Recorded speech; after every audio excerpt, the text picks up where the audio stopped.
आपल्या सगळ्यांचा मराठी हॉटस्पॉट। प्रत्येकाची काही ना काही इच्छा असते। जशी ग्रामपंचायतीचं इलेक्शन झालं, खर्च कमी व्हावा परंतु मत जास्त पडावा। मी तर या मताचा आहे महाराज, मतदान अशाच माणसाला केलं पाहिजे की त्यांनी 1 रुपया सुद्धा खर्च नाही केला, अशा माणसाला मतदान केलं पाहिजे। काय मत आहे तुमचं? काय मत आहे तुमचं? आपण महाराष्ट्रात राहतो, भारतात राहतो, आपण लोकशाही व्यवस्थेमध्ये राहतो। ही सवय आपण बदलली पाहिजे महाराज। तुमच्याकडे लोक नसतील खर्च करीत, इकडे लक्ष द्या, इकडे लक्ष द्या। आपण ही व्यवस्था बदलली पाहिजे। खर्च कशासाठी करायचा महाराज? कशासाठी खर्च करायचा? ते बिचार वावर गांठ होतं रे, वावर गांठ होतं। सावकारक 5-5% पैसे गाडीत, आणि कार्यकर्त्यांना बाटल्यान गाड्यान उभी आडवी पार्टी। काय काय खरं आहे मला सांगा? हाय काय खरं त्याच्यात? तिथं गेल्यावर काय मिळा तरी काय तिथं उत्पन्न? काहीच नाही ना, फुकट मोठेपणा आहे। परंतु एक मात्र नक्की आहे, त्या ठिकाणी जाणारा माणूस जर इमानदार असला तर नक्कीच त्या गावचा भाग्योदय झाल्याशिवाय राहत नाही। काय मत आहे तुमचं? मी काय सांगत असतो महाराज, सरपंच कसा असावा, सरपंच कसा असावा। बीड जिल्ह्यामध्ये एक गाव आहे पाटोदा। नवीन सरपंच झालेला माणूस एक दिवस बँकेत गेलो आणि बँकेत प्रत्येक कोपऱ्यात लिहिलेलं होतं, इथे थुकू नका, इथे थुकू नका, इथे थुकू नका। बस एका वाक्याने गाव बदलला। ते गावात आलं, ग्रामसेवकाला भेटलं, म्हणे नेता असं वाचलं, मग लोकांना थुकायचं कुठं? सगळ्या गावात बिसीन बसवले, तिथं बोर्ड लावलं, इथे थुका। आणि ते आदर्श सरपंच झालं। त्या सरपंचाचं नाव भास्कर पेरे पाटील। आणि पेरे पाटील माझे चांगले मित्र आहे महाराज। 3 ते 4 वेळेस नळाला पाणी येतं। गरम पाणी वेगळं, कपडे धुण्याचं पाणी वेगळं, वापरण्याचं पाणी वेगळं। 1.5 कोटीची ग्रामपंचायत बांधली आणि त्यांच्या मुलीला पराभवाचा सामना करावा लागला। का? त्यांनी स्वेच्छेनं सांगितलं, 25 वर्षांनी गावाची सेवा केली आहे, नवीन लोकांना संधी मिळाली पाहिजे। असा सरपंच जर असेल भारतामध्ये, एक प्रेरणा मिळेल की सरपंच असावं तर असा। आमदाराला लोक ओळखत नाही, खासदाराला लोक ओळखत नाही, मंत्र्याला लोक ओळखत नाही, उद्योगपतीला ओळखत नाही, एका साध्या सरपंचाला संपूर्ण राष्ट्र ओळखतं। हे काम आपण सुद्धा करू शकतो। काय मत आहे तुमचं? निश्चयाचे बळ तुका म्हणे। वा वा वा वा। माणसाने कोणत्याही क्षेत्रात उतरल्यानंतर ध्येयासाठी वेड झालं पाहिजे। गायक आहे ना, घशाला जखमा होस्तवर तू गायन केलं पाहिजे। एक दिवस तू तानसेन झाल्याशिवाय राहणार नाही। मृदंगाचारी आहे ना, हे 2 महाराज पहा, ऐकल्यावर माणसाचा अंग फिरकतो। त्यांनी घासले महाराज, बोट फुट असतो। आणि आपले लोक म्हणतात, पखवाद्या लय 10-11 हजार घेतो, घेऊ द्या ना, 15 द्या ना त्यांना, आमचे कमी करा पण ह्या लोकांना जास्त द्या। कारण 7 दिवस ते या ठिकाणी थांबतात, आम्ही काय 2 तास येणार, पालिश मारून निघून जाणार। पण सगळ्यात जास्त मेहनत या लोकांची। परमार्थ टिकवला असेल या गायक लोकांनी आणि मृदंगाचार्यांनी। काय मत आहे तुमचं? विठाला विठाला नवीन सरपंचांची लय अवघड गंमत आहे महाराज। मी सहज आमच्या गावात त्या दिवशी 26 जानेवारीला गेलो आणि आमच्या गावातलं एक नवीन सरपंच झालं होतं, शपथविधी झाला होता। गावातल्या लोकांनी सांगितलं, सरपंच साहेब तुम्हाला आज 26 जानेवारीचं पहिलं भाषण करायचंय, नीट लक्ष द्या बरं का।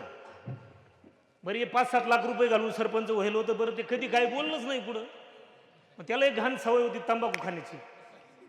पुढं गेला का 10-10 मिनिटाला तंबाखू सोना लावायचा आणि त्याच्यावर भाषणाची वेळ आली। मग अभ्यास करून जावा का नाही काय नीट? ते गेलं, ध्वजारोहण झाला आणि सरपंच साहेबांना बोलायला लावलं। नवीन सरपंचाचं पहिलं भाषण। माणूस नवीन म्हटल्यावर थोडा अडखळतो, घाबरतो, पण त्या पठ्ठ्याने डोकं लावलं। त्याला 2-5 मिनिटं झाले का तंबाखू सोना लावायची सवय, आणि ती पोरांसमोर, विद्यार्थ्यांसमोर भाषण केलं। हे पहा पोरांनो, आपला भारताला स्वातंत्र्य मिळून 70-72 वर्ष झाली। तुम्हाला मी आज एक गंमत सांगतो पोरांनो, माझं जरी पहिलं भाषण असलं तर तुम्ही शाळेत आता बऱ्याच वेळा ऐकलं असेल, परंतु मी खरं सांगतो आज तुम्हाला, भारतात इंग्रज कसे आले। त्यांनी खिशातून तंबाखूची पुडी काढली। पोरांनो लक्ष द्या बारीक, सरपंच. भारतात इंग्रज हळूहळू हळूहळू हळू व्यापार करायला आले. मुठभर इंग्रज आले, बाकीचे आलेच नाही. त्यांनी हळूहळू हळूहळू हळू भारतात असं पसरायला सुरुवात केली. राजे महाराजांची भेटी घ्यायला सुरुवात केली. त्यांना गिफ्ट दिले, काही आमिष दाखवले. संपूर्ण भारतामध्ये हळूहळू हळूहळू इंग्रज पसरले. काही राजा लोकांनी परवानगी दिली नाही व्यापार करण्यासाठी. त्या इंग्रजांनी असे राजे बाजूला टाकले, महाराजे बाजूला टाकले. मसाल्याच्या पदार्थाचा व्यापार चालू केला त्यांनी. भारतातल्या लवंगा, चहापत्ती परदेशात नेल्या. परदेशात नेल्यावर त्यांनी त्याच्यावर प्रक्रिया केली. नवीन सरपंच प्रक्रिया करेल, माल कुठं विकायचा? पुन्हा भारतात. पुन्हा भारतात. भारतात आल्यावर ते 1 रुपयाची वस्तू 2 रुपयाला, 2 रुपयाची वस्तू 5 रुपयाला. मग भारतातल्या क्रांतिकारकांनी, नेते मंडळीने उठाव करायला सुरुवात केली. मग ते काय करायचं? जे उठाव करील त्याला झटका द्यायचा, जे उठाव करील त्याला झटका द्यायचा, जेलमध्ये टाकायचं, झटका द्यायचा, जेलमध्ये टाकायचं. असं करता करता करता करता एक दिवस अख्खा भारत गळंकृत केला. भारत चावला चावला, काही शिल्लक राहिलं नाही. चलेवजावचं आंदोलन झालं. 1857चा उठाव झाला. वैतागले इंग्रज या मारहाणीला, मारामारीला. आणि भारत देश असा टाकला आणि परदेशात निघून गेले. आणि ह्या दिवशी राज्यघटना अंमलात आली. जय हिंद, जय महाराष्ट्र. विठ्ठला. विनोदाचा भाग सोडून द्या, विनोदाचा भाग सोडून द्या.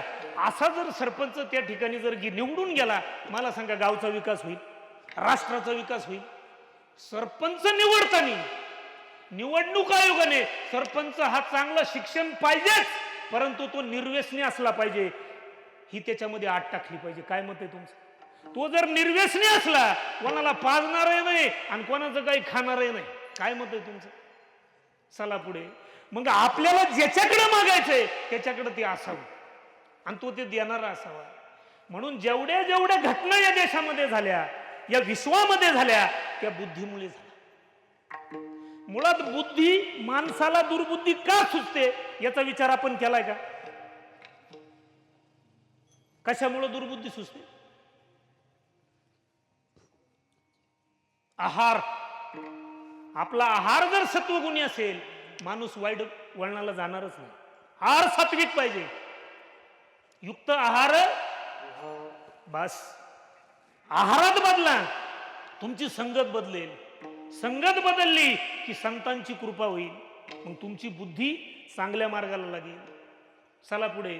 मग भगवान परमात्म्याने तुम्हा आम्हाला जो 3.5 हाताचा देह दिलाय, प्रत्येकाला दिला, 2 डोळे दिले, कान दिले, हात दिले, पाय दिले. कशासाठी दिला?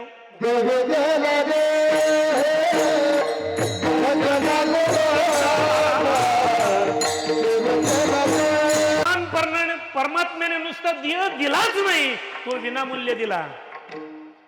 काहींना कळलंच नाही हा देह कशासाठी दिला. ज्यांना कळला ते भक्ती मार्गाला लागले. बरं, हा देह विनामूल्य दिला. भगवान परमात्म्याकडून माझ्या मते एक चूक झाली की विनामूल्य दिलं. बोट दिले, हात दिले, डोळे दिले.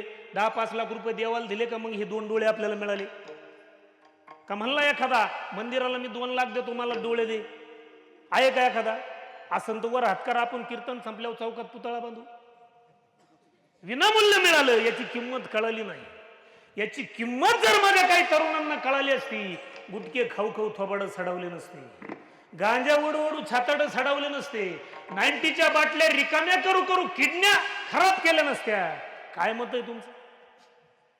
गांजा ओढण्यासाठी देह दिला, गुटके खाण्यासाठी देह दिला, 90च्या बाटल्या रिकाम्या करण्यासाठी देह दिला? अजिबात नाही महाराज. खाणारे पिणारे कोणी असेल तर म्हणेल याच्या बापाचं काय जातं, आम्ही आमच्या पदर पेतो ना आमच्या पदर खातो. वाक्य ऐका, माझ्याही बापाचं काही जात नाही आणि तुमच्याही बापाचं काही जात नाही. तुम्ही आमच्या दोघांच्या बापाच्या अगोदर जाता, ही सगळ्यात मोठी वाईट गोष्ट आहे. व्यसनांपासून दूर राहा. ऐका, मी म्हणत नाही की तुम्ही सोडा म्हणून, परंतु का सोडा याचा विचार करा. मला सांगा, ती तंबाखूची पुडी केवढ्याला मिळते तुमच्याकडं? 10 का 5? 10 रुपयाला मिळते. 10 रुपयाला एक माणूस एकच पुडी खातो. नीट बारीक लक्ष द्या. एक माणूस दिवसाला एकच पुडी खातो. 30 दिवसाचे झाले किती? किती झाले? 300 रुपये झाले एकाच माणसाचे. 10 महिन्याचे किती झाले? 3000 एकाच माणसाचे. गावात 100 लोकांचे पैसे झाले किती? 3 लाख रुपये झाले. मग मला सांगा, 100 माणसं 10 महिन्यामध्ये एवढ्या लाखाची तंबाखू खाऊन थुंकत्या महाराज.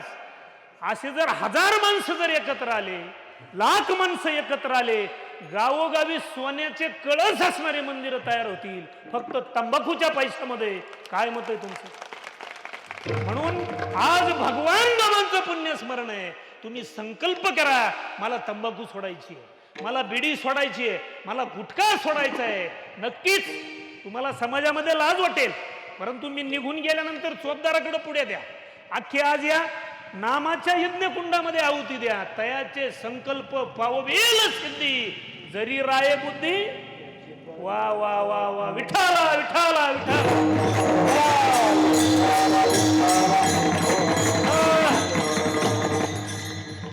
आपल्या सगळ्यांचा मराठी हॉटस्पॉट.